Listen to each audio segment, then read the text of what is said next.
wabarakatuh. Alhamdulillahirabbil alamin. Salatu wassalamu ala asyrofil mursalin sayyidina wa maulana Muhammadin wa ala alihi wa ashabihi ajmain. Amma ba'du. Pada seluruh jamaah rahimakumullah, seperti biasa mari kita awali pengajian ini dengan basmalah.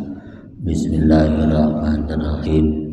Qala al-muallif rahimahullah ta'ala wa nafa'ana bihi bi ulumihi fid dharain amin ya rabbal alamin. Qala aqama Yusufu madfunan bi bahrin naili fi kharijil muntaha nahwan min 300 sanatin hatta dhahara Musa alaihi salam. Sejarawan mengatakan bahwa Nabi Yusuf dikubur di Sungai Nil atau di tengah pengawan yang kemarin itu, nahwan min salatimi hati sanatin, kurang lebih 300 tahun.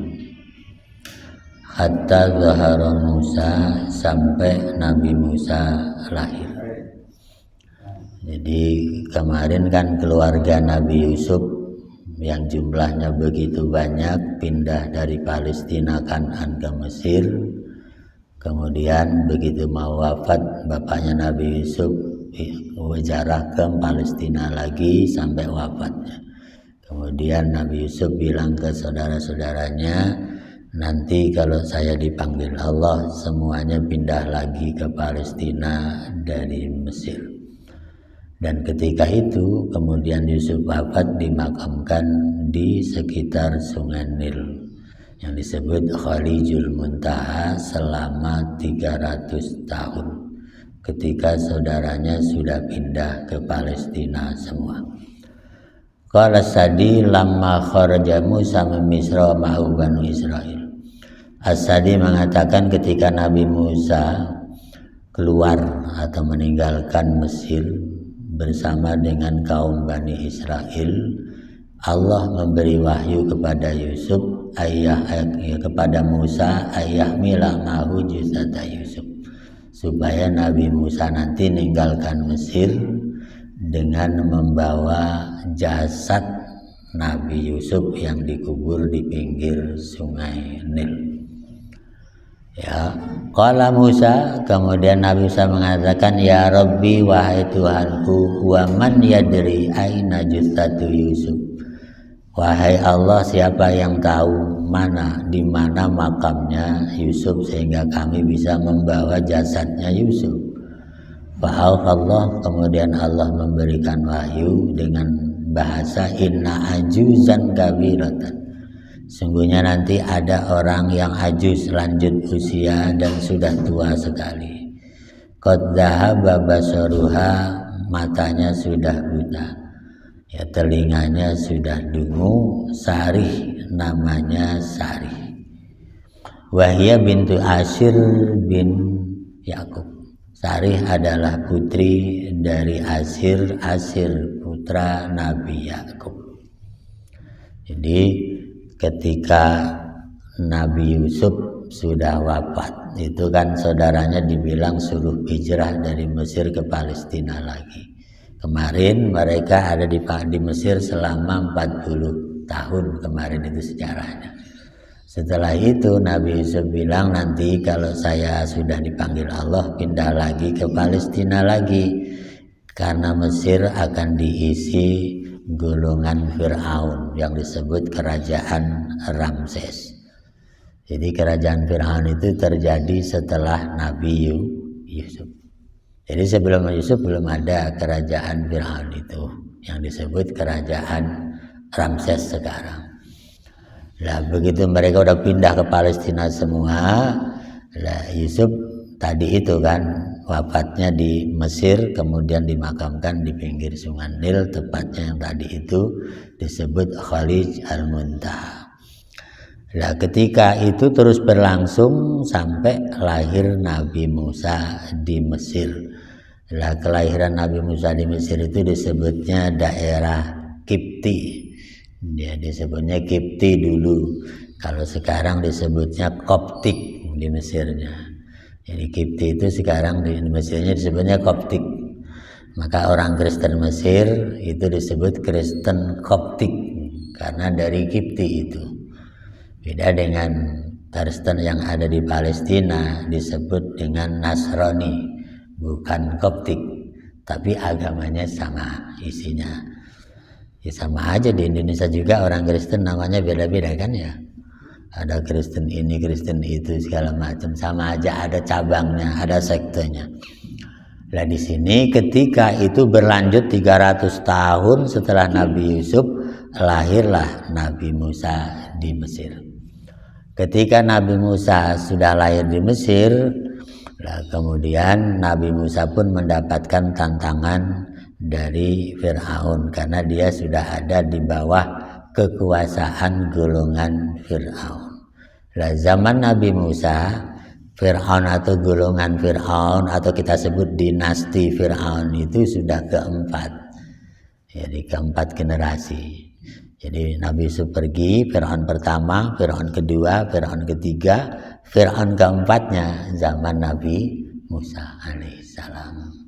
Jadi generasi keempat. Kalau kita mungkin Hamengkubuwono keempat, gitu ya. Ini mah Ramses keempat. Ya, Ramses keempat itu zaman Nabi Musa. Lah, ketika Nabi Musa ternyata dimusuhi Fir'aun harus meninggalkan Mesir juga. Allah kasih wahyu kepada Musa dulu. Musa, nanti kalau kamu meninggalkan Mesir, ya maka bawalah jasad mayatnya Yusuf. Dan Nabi Musa bingung makamnya di mana gitu. Nah, disuruh bawa, suruh gali kuburannya, jasadnya suruh bawa pindah hijrah Nabi Musa dengan Bani Israilnya. Dan dibawa kemana ya tentu kembali ke Palestina lagi. Nah di sini Nabi Musa kemudian bilang ke Allah, ya Allah di mana makamnya Yusuf? Kok saya disuruh bawa jasadnya Yusuf dari Mesir supaya dipindahkan ke tempat hijrahnya Nabi Musa yaitu Palestina lagi.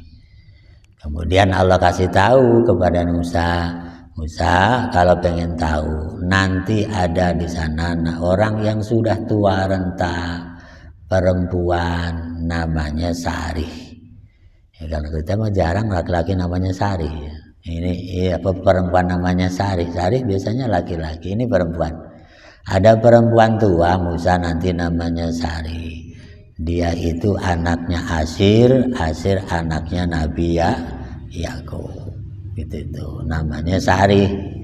Orangnya udah tua renta, buta, telinganya juga budek. Ya kemudian Nabi Musa nanya lagi, lah gimana nanyanya? Ya, karena orangnya kan buta. Ya, didatangilah orang itu yang buta tadi namanya Sarih. Tanya oleh Nabi Musa, orang perempuan yang namanya Sarih itu, wahai Sarih, tolong tunjukkan saya makamnya Yusuf ada di mana. Nah, perempuan itu bilang, lah mana mungkin saya bisa nunjukkan Musa, kan mata saya buta, gak bisa melihat kuburan di mana. Mata telinga saya juga budek. Jadi gini aja, Musa saya minta doakan dulu saya kepada Allah ya supaya mata saya hilang butanya, telinga saya juga hilang budeknya. Itu ya. Lalu didoakanlah orang itu oleh Nabi Musa. Ya, nah, caranya gimana? Bawa dulu saya dengan kamu ke Baitul Maqdis. Ya Masjidil Aqsa kan maksudnya. Bawa saya ke Masjidil Aqsa ke Baitul Maqdis. Kamu doa di Baitul Maqdis kepada Allah agar Allah mengembalikan mata saya tidak buta, telinga saya jadi dengar lagi. Ya. Lalu dijawab oleh Nabi Musa, qalalah Musa af'alu dzalika insyaallah. Ya kalau begitu insyaallah nanti saya ke Baitul Maqdis ngajak kamu, saya berdoa di sana. Pada Allah kemudian Nabi Musa pun berdoa di Masjidil Aqsa Baitul Maqdis. Faraddallahu alaiha, kemudian Allah kembalikan masa'alat apa yang diminta oleh perempuan itu.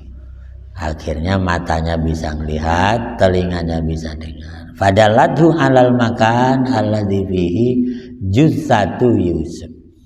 Ya, kemudian orang itu yang namanya Sarih nunjukkan Nabi Musa di mana makamnya Nabi Yusuf. Alal makan alladzi fihi jussatu Yusuf. Fa akhadhaha min khalijil muntaha wa kanat fi wasatil ma. Ya, Nabi Musa pun diajak si Sarih sampai ke telaga Muntaha pinggir Sungai Nil. Wa kanat fi wasatil ma, ternyata yang makamnya Nabi Yusuf ada di tengah-tengah air Sungai Nil. Fahamalaha ma'u fi tabut, kemudian dibawalah jasad Nabi Yusuf dari tengah-tengah Sungai Nil. Fi tabutin, ada dalam peti, makamnya itu ada dalam peti. Min khosabin, dari kayu jati. Ini yang menarik ya. Jadi dari dulu namanya peti mati dari kayu jati itu tua ya berarti ya. Iya, kayu jati itu kok punya sejarah panjang ya. Ini jasadnya Nabi Yusuf ada di dalam peti dari kayu jati. Berarti kayu jati itu sejarahnya tua sekali gitu ya. Dan nyatanya memang kayu jati yang tua itu kuat beratus-ratus tahun. Contohnya Masjid Demak, Masjid Banten, dan masjid-masjid yang terkait. Iya kan, kuat sekali. Masjid Demak dibangun tahun 1400, sudah 600 tahun. Kayu jatinya tidak apa-apa. Masjid Banten dibangun tahun 1600. Sekarang udah 400 tahun. Tetap masih keker kayu jatuhnya, tidak apa-apa. Jadi wajar kalau sekarang ya petinya Nabi Yusuf itu 300 tahun sampai zaman Nabi Musa masih utuh juga, wajar. Karena kayu jati yang udah kuat, walaupun dipendem di tanah, rayapnya tidak mempan. Iya, anti rayap ya. Iya, makanya sekarang banyak orang nyari kayu jati yang dulunya hutan, sekarang bukan hutan. Ada yang dikubur kan, ada yang dipendem zaman dulu. Itu kalau ketemu masih utuh, kuat sekali itu ya. Sehingga dianggap barang antik. Nah, di sini ketemu ternyata di dalam Sungai Nil yang ada Bengawan tadi, petinya tidak apa-apa. Kemudian jasadnya Nabi Yusuf juga utuh 100%. Itu. Nah, di sini kemudian dibawa lagi oleh Nabi Musa. Kemana? Ila Baitul Maqdis. Jadi Nabi Musa waktu dikejar Fir'aun itu nyatanya kembali lagi ke Palestina, melari ke Palestina, ke Baitul Maqdis dengan Bani Israel. Bani Israel itu artinya orang-orang keturunan Nabi Ishak. Itu kan dibawa semua ke Baitul Maqdis. Sampai wadufina Yusuf inda Ibrahim al-Khalil, kemudian jasad Nabi Yusuf dimakamkan di samping makam Ibrahim alaihi salam di Masjidil Aqsa atau Baitul Maqdis. Jadi makam Nabi Ibrahim kan di Baitul Maqdis. Dan Nabi Yusuf dipindahkan dari Mesir ke sama di sampingnya makamnya Nabi Ibrahim di Palestina, Baitul Maqdis. Summa inna Musa amala mautil kal ajuz wasarat kama syaratat. Kemudian perempuan yang namanya Sarih ngasih tahu tadi itu dibawa oleh Nabi Yusuf dari Mesir tadi, kemudian dibawa juga hijrah ke Baitul Masjid wasarat kama syaratat, kemudian dia pun berubah seperti yang disyaratkan tadi kepada Nabi Musa. Jadi dibawa lagi ke Palestina. Habis ngasih tahu ke Mesir, dibawa lagi ke Palestina si Sarih itu. Karena Sarih sesungguhnya juga cucunya Nabi Ishak. Itu jadi masih saudara juga, cuman mungkin karena terpisah lama jadi tidak tahu. Qala Sadi, faminhini nukilat jusatu Yusuf minal fayyum. Ya, sejak Ya, jasad Nabi Yusuf dipindahkan dari istana Fayyum atau makam Fayyum yang di pinggir Sungai Nil itu, tanah qasatil barokah minha, maka makin berkuranglah keberkahan yang ada di sekitar Sungai Nil Mesir itu. Fi zar'iha, dari sisi tanamannya, wa gilaliha, dan panennya, wa mawasiha, dan ternaknya, mulai hilang berkahnya, makin berkurang ketika jasad Yusuf sudah diambil dari Fayyum Mesir itu. Jadi waktu zaman Nabi Yusuf kan Mesirnya berlimpah gitu kan, panennya berlimpah, terus cocok tanamnya subur makmur, ternaknya berlimpah. Begitu jasad Yusuf dipindah ke Palestina, mulai hilang berkahnya dan hilang berkahnya. Nah, itu artinya kalau begitu keberkahan orang soleh seperti Nabi Yusuf itu ada. Ya, ketika keberkahan dipindahkan, maka pindahlah ke Palestina berkahnya yang disebut alladzi barokna haulahu linuriyahu min ayatina. Jadi pindah dari Mesir berkahnya hilang, pindah ke Palestina Baitul Maqdis, kemudian Nabi Isra Mi'raj, Palestina yang jadi berkah, alladzi barokna haulahu. Jadi sekitar Masjidil Aqsa itu memang dari dulu subur makmur berkah. Makanya sampai sekarang orang Palestina juga sebenarnya nggak mau disumbang finansial karena sebenarnya kaya Palestina. Alladzi barokna haulahu. Lah sekarang miskin bukan karena nggak berkah kan, karena perang. Itu doang kan. Makanya yang Israelnya masih berlimpah karena dulu juga memang Palestina, Israel itu juga Palestina. Yang kemarin saya bilang bahwa kurma yang diekspor di seluruh dunia itu terbesar kedua setelah Saudi adalah Israel. Yaitu berkah yang tadi itu. Makanya yang dicaplok oleh Zionis ya yang tadi itu, yang berkah itu. Ya cuman karena orang Palestina dijajah sama orang Eropa secara tidak langsung gitu dengan bahasa Zionis, ya udah sampai sekarang kayak begitu.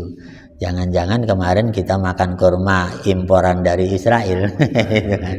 Karena dia pengekspor kurma terbesar kedua setelah Saudi Arabia. Dan kebun kurmanya itu padang pasir disulap jadi kebun kurma dengan teknologi kerjasama dengan China. Cuman kalau kurma di kita boleh jadi lewat China gitu kan. Jadi PT-nya punya China tapi kurmanya dari Israel. Nah, sehingga kita jadi dilema, mau dibeli nggak jelas ini dari mana. Kecuali kalau di situ lambang dari Saudi mah ketahuan kan. Tapi kalau dari China ini kan kita bingung. China kan nggak punya kurma, yang punya Israel gitu. Itu boleh jadi China mengekspor tadi itu dari Israel ke negara-negara Islam termasuk Indonesia. Jadi memang dari dulu berkah sekali yang namanya Palestina. Alladzi barokna haulahu. Ya, nah di sini begitu makam Yesus dipindahkan ke Palestina, ya berkahnya pindah ke Palestina, Mesirnya udah kurang berkah. Makanya sampai sekarang Mesir itu bukan negara kaya. Ya. Itu masalahnya, sejarahnya kayak begitu. Ya, tapi dia masih dikenal negara ilmu, negara ilmuwan, negara pelajar. Qala al-Kisai kana baina maulidi Musa wa fati Yusuf ziyadatan an 500 sana. Lalu kata Al-Kisai, ini ahli tafsir, ahli hadis, ahli sejarah. Imam Al-Kisai mengatakan bahwa jarak antara lahirnya Nabi Musa dengan wafatnya Nabi Yusuf itu 500 tahun lebih. Jadi lama kan, dari Yusuf wafat sampai Nabi Musa lahir 500 tahun lebih. Itu. Wa kana maulidu Yusuf bi ardi Kan'an. Lahirnya Nabi Yusuf ada di daerah Kan'an, bagian dari Palestina. Wa maulidu Musa, sedangkan lahirnya Nabi Musa bi Misra, ada di Mesir Kipti tadi. Artinya jaraknya memang 500 tahun lebih. Nabi Musa lahir di Mesir, sedangkan Nabi Yusuf lahir di Palestina daerah Kan'an. Gitu bedanya. Lah jaraknya 500 tahun.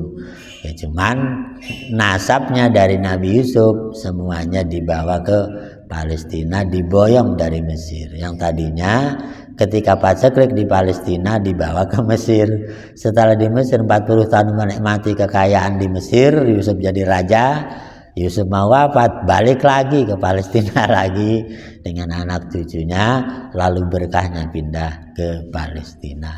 Dan sampai sekarang seharusnya masih berkah, cuman sekarang jadi pusat konflik, rebutan politik, bukan rebutan wilayah, tapi sebenarnya politik yang terkait dengan wilayah. Di sini, nah ini di ujung cerita Yusuf kayak begitu.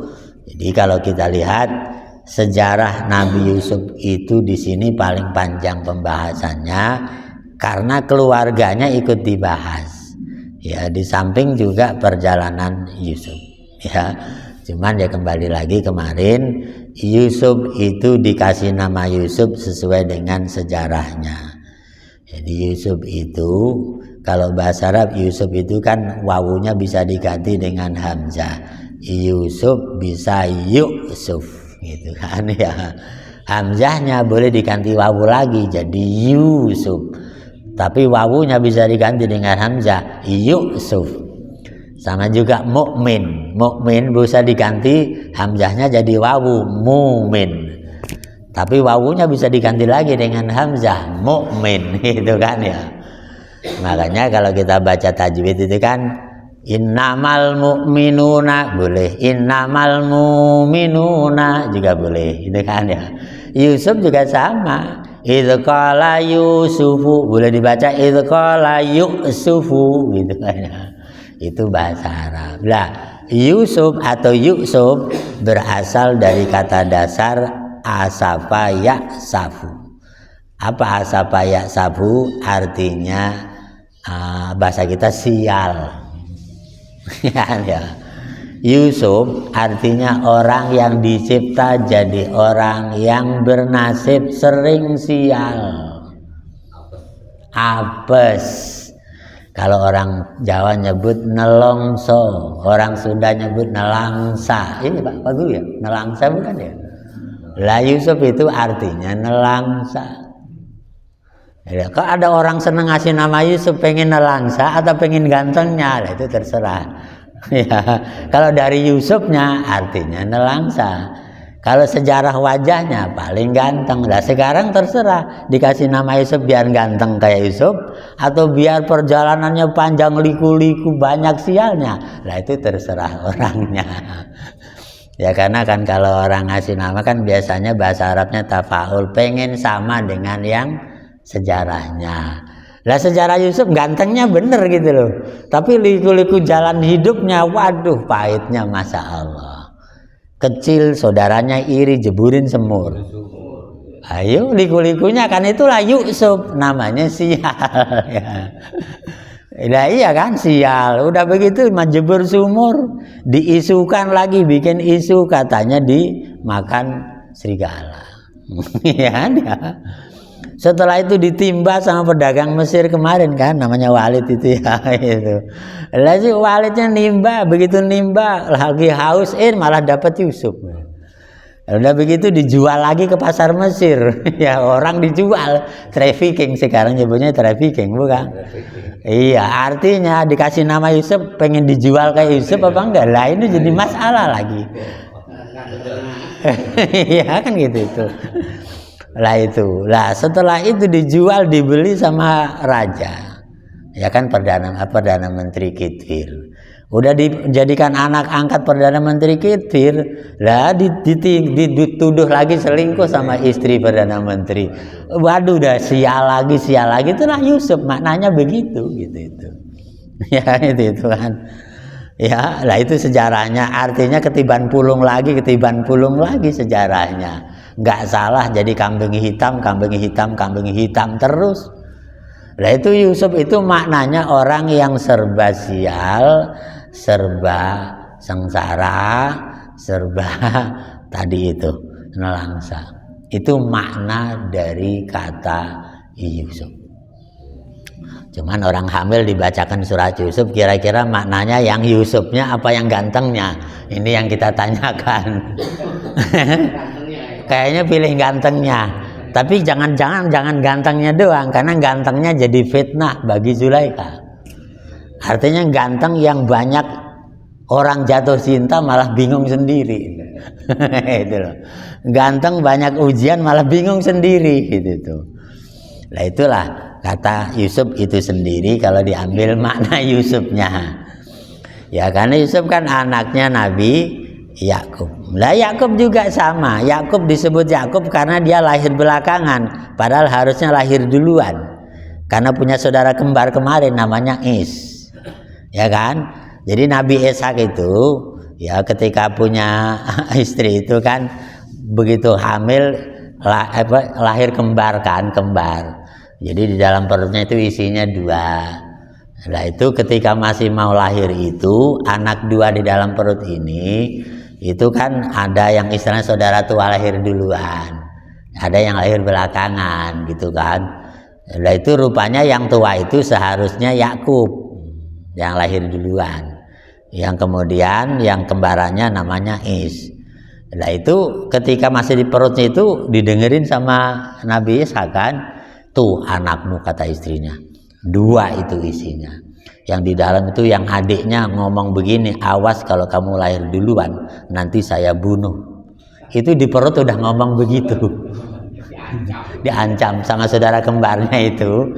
Yakub ini kan harusnya lahir duluan, awas kalau kamu lahir duluan nanti kalau lahir di dunia saya bunuh kamu. Ya didengerin sama Nabi Ishak kan. Iya ya, waduh gimana ini.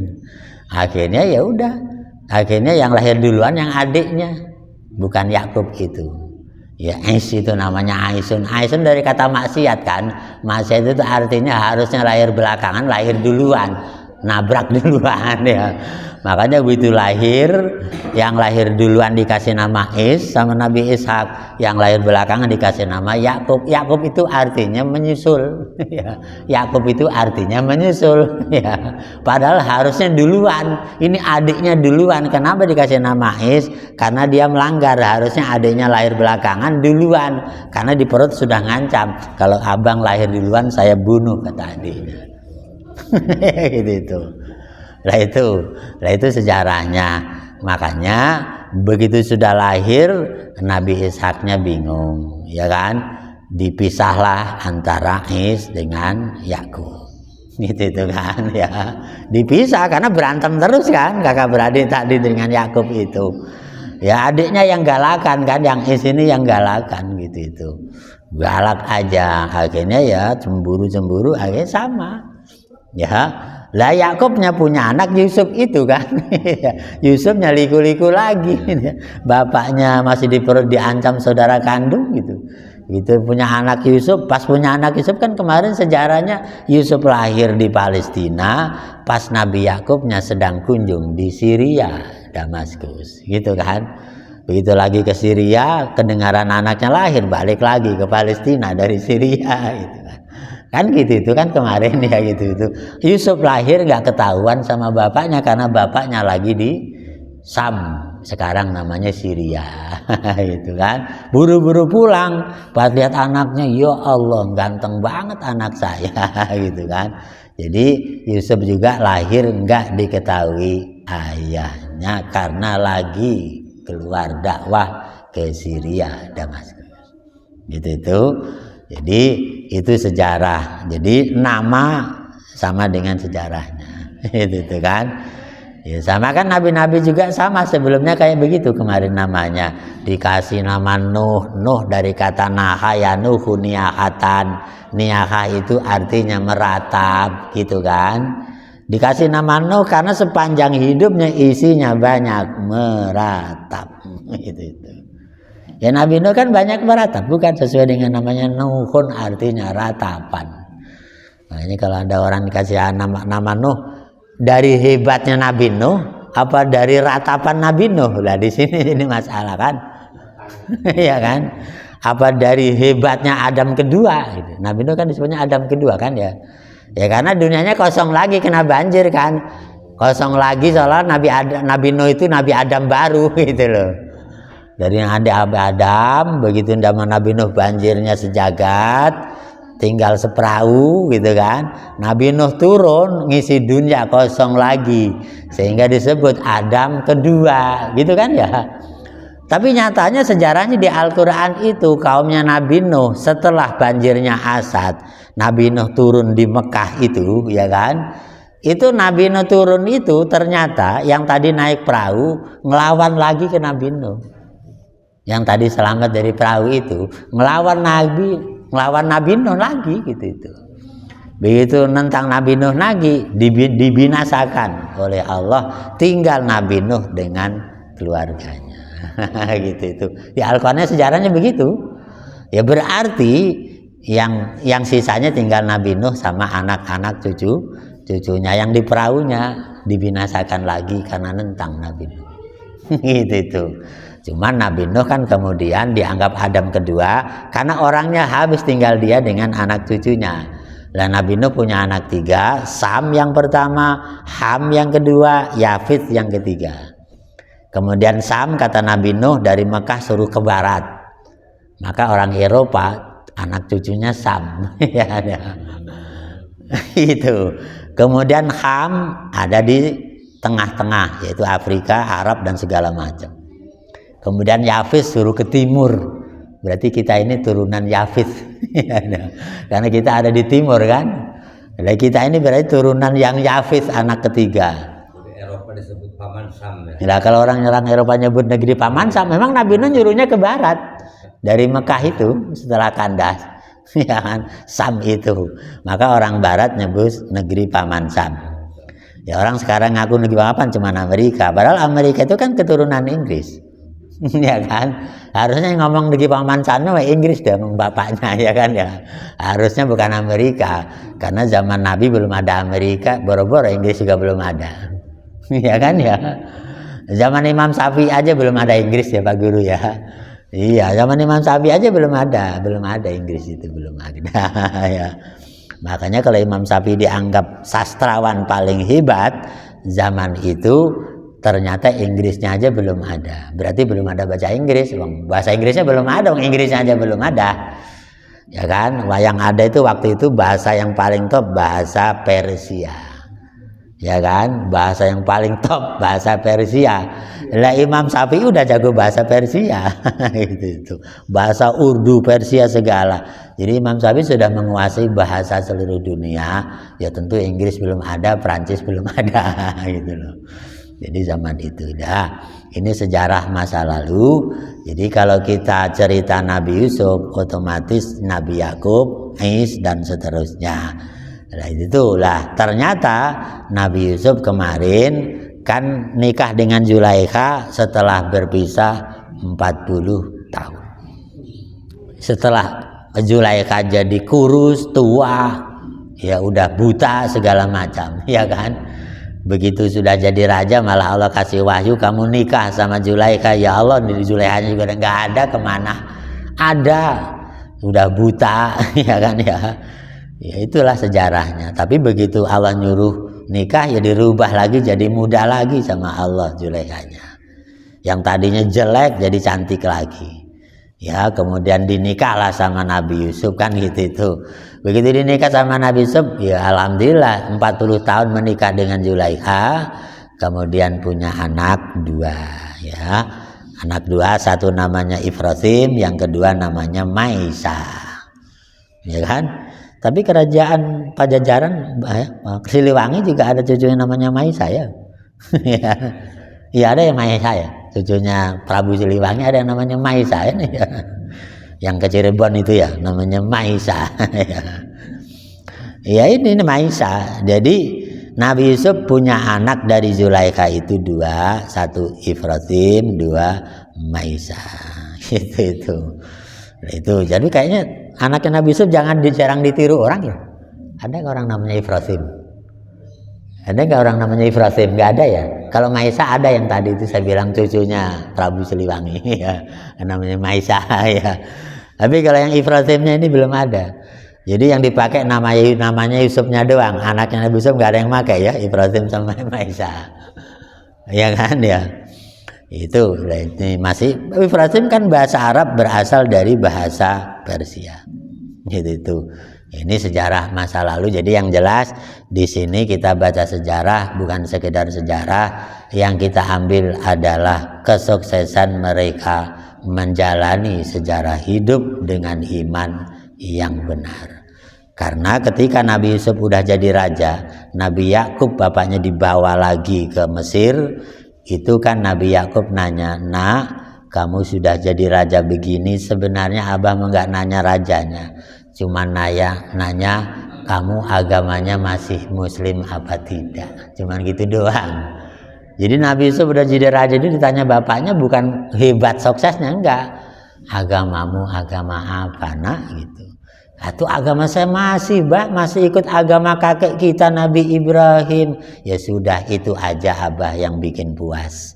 Walaupun berpisah 50 tahun lebih, ternyata Anda masih beriman. Itu doang abah nanyanya. Karena banyak orang bergaul jadi raja agamanya ditinggal, kata bapaknya.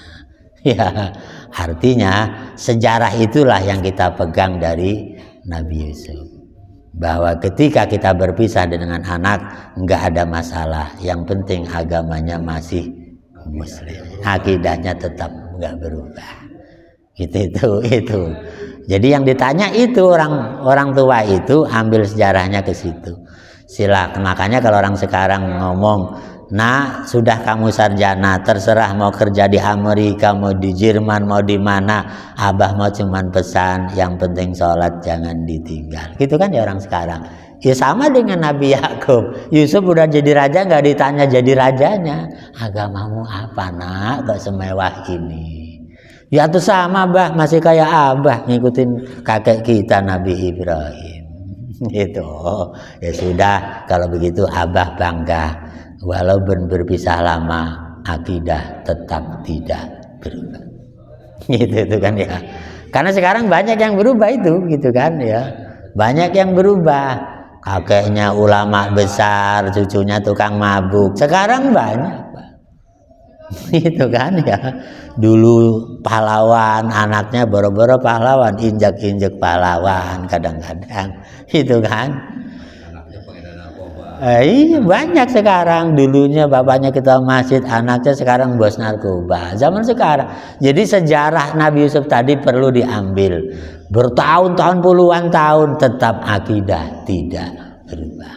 Ya, inilah dapat dibacakan di akhir bulan Ramadan ini. Tentu saya mohon maaf atas nama pribadi apabila kepada jamaah ada kesalahan ucap, salah yang sengaja atau tidak sengaja, kecil atau besar, saya mohon maaf sebelum Idul Fitri. Begitu juga kalau ada jamaah yang punya salah dan dosa dengan saya, pasti dimaafkan dari sekarang.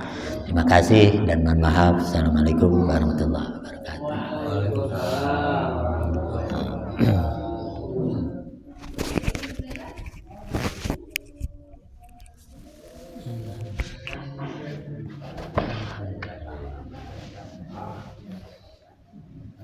Kebanyakan sekarang bagi anak keluar kota berapa belas tahun pas pulang sukses, nggak tahu akidahnya seperti apa. Ya, sukses duniawi maksudnya. Sukses duniawi. Ya.